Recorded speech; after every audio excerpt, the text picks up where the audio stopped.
ವಿಜಯನಗರ ಜಿಲ್ಲೆ ಹರಪನಹಳ್ಳಿ ತಾಲೂಕು ಉಚ್ಚಂಗಿದುರ್ಗ ವಿವಿಧೋದ್ದೇಶ ಪ್ರಾಥಮಿಕ ಗ್ರಾಮೀಣ ಕೃಷಿ ಸಹಕಾರ ಸಂಘದ ಅಧ್ಯಕ್ಷರಾಗಿ ತಳವಾರ ಮಂಜಪ್ಪ ಹಾಗೂ ಉಪಾಧ್ಯಕ್ಷರಾಗಿ ಕುರುಡಿ ರೇವಣಸಿದ್ದಪ್ಪ ಅವಿರೋಧ ಆಯ್ಕೆಯಾದರು.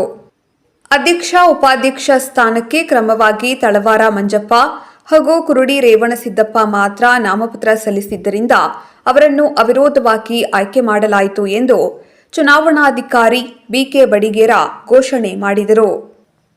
ಈ ಸಂದರ್ಭದಲ್ಲಿ ಕಾರ್ಯನಿರ್ವಹಣಾಧಿಕಾರಿ ಹಾಲಸಿದ್ದನಗೌಡ, ನಿರ್ದೇಶಕ H Basavaraj, Mattihalli Shekharappa, BK Huchchappa, Nagaraja, BH Kenchappa, KP Chandrashekar, Somashekhara Gowda, TP Mahadevamma, R Kusuma, G Prabhugowda, ಮುಖಂಡರಾದ ಯಶವಂತಗೌಡ, ರಾಜನಗೌಡ, ಶಿವಕುಮಾರ ಸ್ವಾಮಿ, ಮಹಾಂತೇಶ್ ನಾಯ್ಕ್, ಮಂಜುನಾಥ್ ಗೌಡ, ರಮೇಶ್ ಆನಂದ, ಸಿದ್ದಪ್ಪ, ಕ್ಷೇತ್ರಾಧಿಕಾರಿ ಕೆಎಂ ಬಸವರಾಜ್, ಸುತ್ತಮುತ್ತಲ ಊರಿನ ಮುಖಂಡರು, ಗ್ರಾಮಸ್ಥರು ಹಾಜರಿದ್ದರು.